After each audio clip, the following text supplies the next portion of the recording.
name is Otaviano Canuto, and I'm a senior fellow at the Policy Center for the New South. The global footprint of COVID-19, the new coronavirus, is now clear beyond any doubt. In a short time, since the beginning of the year, country after country have suffered outbreaks of the new coronavirus contamination dynamics. From China and other Asian countries to Italy and the rest of Europe, Iran, USA, Brazil, Morocco, Sub-Saharan Africa, India, nobody seems to be ring-fenced against the new coronavirus. We are starting today a series of conversations about what the invasion by the new coronavirus means to our societies and economies.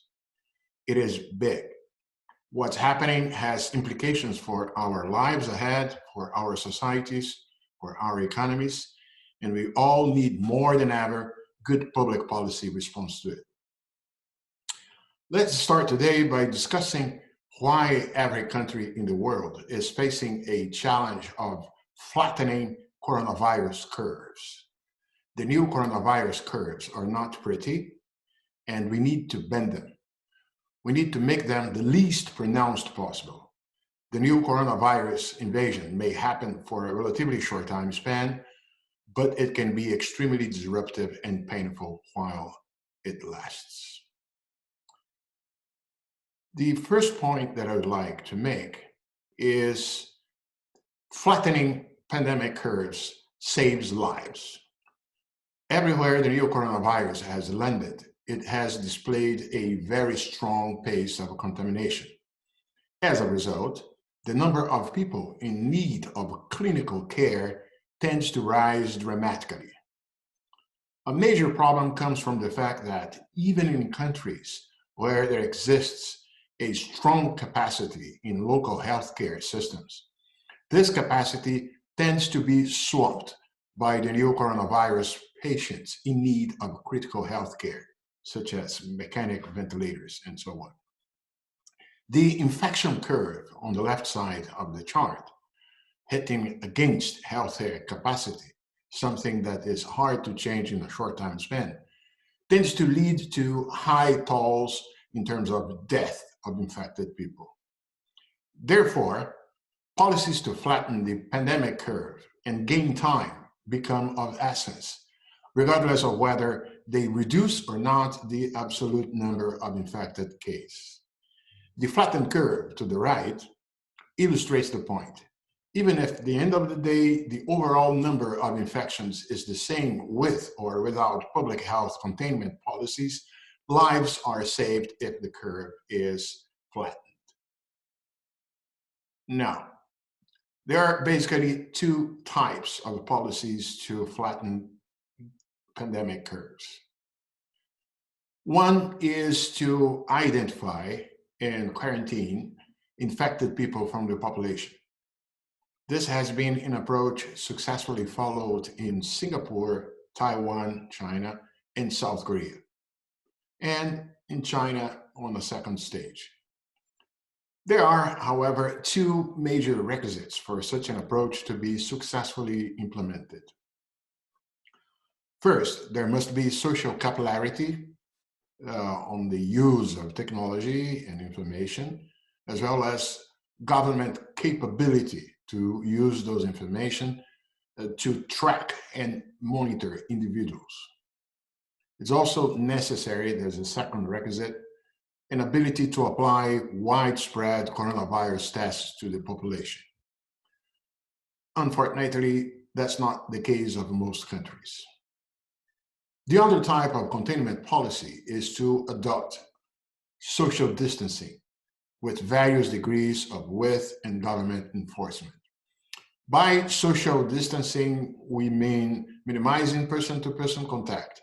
And this is done by banning travels, closing temporarily workshops and schools, as well as official recommendations or orders to stay at home. Such horizontal approach includes, of course, some demarcation of essential activities to be spared from those physical mobility restrictions. It can be used in combination with the selective focus, whenever there is capacity to do the selective approach. Fact of the matter is that lives tend to be saved. Now, this chart shows how two cities using different approaches. In the case of Bergamo, it was a do nothing approach for some time, whereas Lodi decided to implement social distancing policies in a short time span. And the difference in the outcomes you can see there.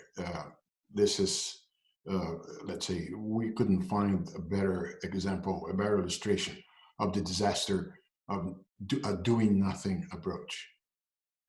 Now, a second point that I want to make is the one that the pandemic curve generates a recession curve that also needs to be contained.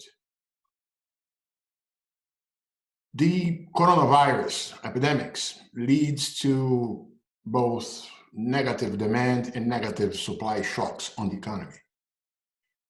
And while demand and supply would yet be negatively impacted in a do-nothing scenario, such as the one in Bergamo, they tend to be exacerbated by social distancing policies.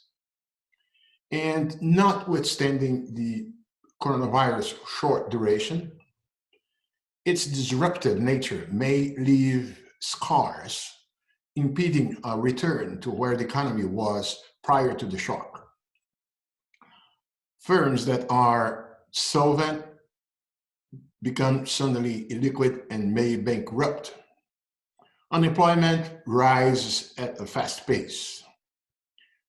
Small businesses see their demand and revenues vanish suddenly. And that's where an extraordinary role of the state as a catastrophe insurer comes to the fore.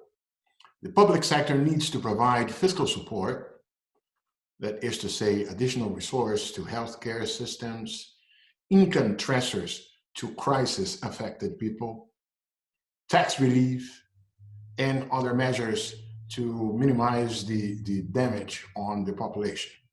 But also, it's important that the public sector provides credit available in favorable conditions to vulnerable firms. These emergency and temporary measures, ultimately beholden by the public sector, are geared at minimizing the disruptive consequences of the temporary but impactful sudden stop of the economy. The chart that you are seeing illustrates such a flattening of the recession curve to happen in tandem with flattening the pandemic curve.